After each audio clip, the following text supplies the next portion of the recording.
Hello friends, स्वागत आहे तुमचं पुन्हा एकदा बाईट्स विथ प्रणू चॅनलमध्ये। आज आपण आपल्या चॅनलमध्ये उरलेल्या पोळी भाजीपासून अगदी मस्त असं काहीतरी बनवणार आहोत। त्यासाठी सगळ्यात पहिल्यांदा आपण इथे एक उरलेली पोळी घेतलेली आहे। तिला अशा पद्धतीने एका बाजूने कट करून घ्यायचं आहे।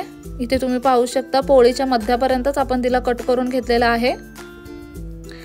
आता एका बाजूला आपण हा मायोनीज टाकूया, कोणतेही मायोनीज तुम्ही टाकू शकता। त्यानंतर टोमॅटो केचप टाकूया आणि हे सगळं व्यवस्थित स्प्रेड करून घेऊया एकाच त्रिकोणामध्ये।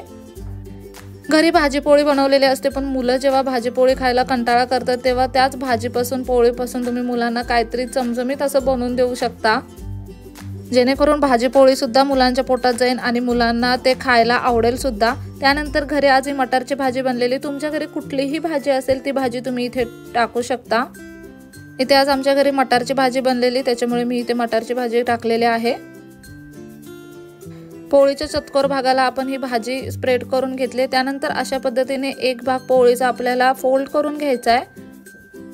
त्यानंतर आता इथून पुढचा जो भाग आहे तिथे आपल्याला भरभरून असं चीज टाकायचं आहे। मुलांना चीज फार आवडतं, त्याच्यामुळे ह्याच्यामध्ये आपण आवर्जून चीज टाकायचं।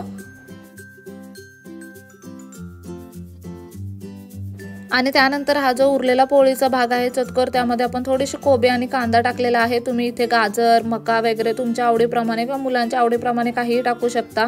बीट वगैरे सुद्धा वापरू शकता। आता हे सुद्धा आपल्याला व्यवस्थित फोल्ड करून घ्यायचं आहे।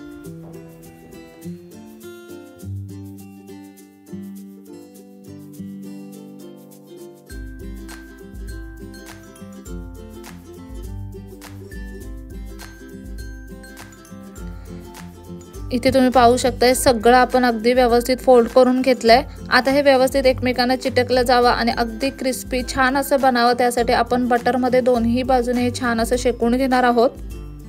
तुमच्या मुलांना जर तूप आवडत असेल तर तुम्ही तुपामध्ये सुद्धा हे शेकू शकता, अजून पौष्टिक बनेल। इथे आपण बटरमध्ये हे शेकून घेत आहोत दोन्ही बाजूने। सगळ्यात पहिल्यांदा तर एका बाजूने व्यवस्थित बटरमध्ये आपण अशा पद्धतीने प्रेस करून ते शेकून घ्यायचं।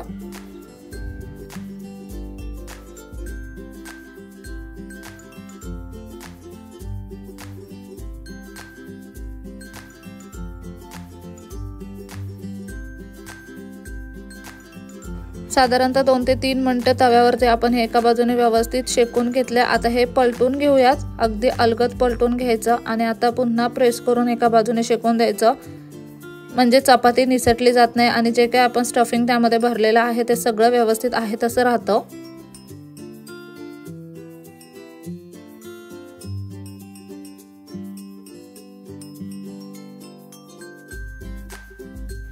आणि जी चपाती आहे ती सुद्धा अगदी क्रिस्पी बनते। इथे तुम्ही पाहू शकता दोन्ही बाजूने आपण अगदी मस्त अशी क्रिस्पी चपाती बनवून घेतलेली आहे।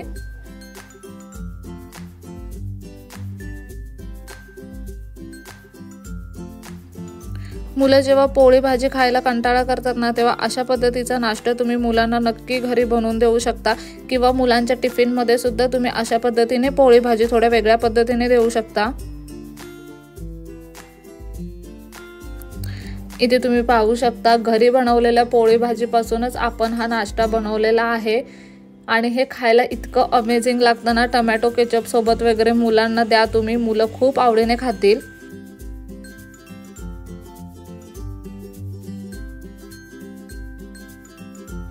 अतिशय इन्स्टंट आणि सोपी रेसिपी आहे। ज्या दिवशी मुलं भाज्या खायला कंटाळा करतात त्या दिवशी तुम्ही असं काहीतरी नक्कीच बनवू शकता, किंवा मुलांच्या टिफिनमध्ये सुद्धा हे बनवून देऊ शकता। नक्कीच ही रेसिपी घरी ट्राय करा। व्हिडिओ कसा वाटला कमेंट बॉक्समध्ये नक्की सांगा। चला तर मग पुन्हा भेटू अशाच एका नवीन व्हिडिओ सोबत। तोपर्यंत मस्त खा, भरपूर फिरा आणि आनंदी राहा।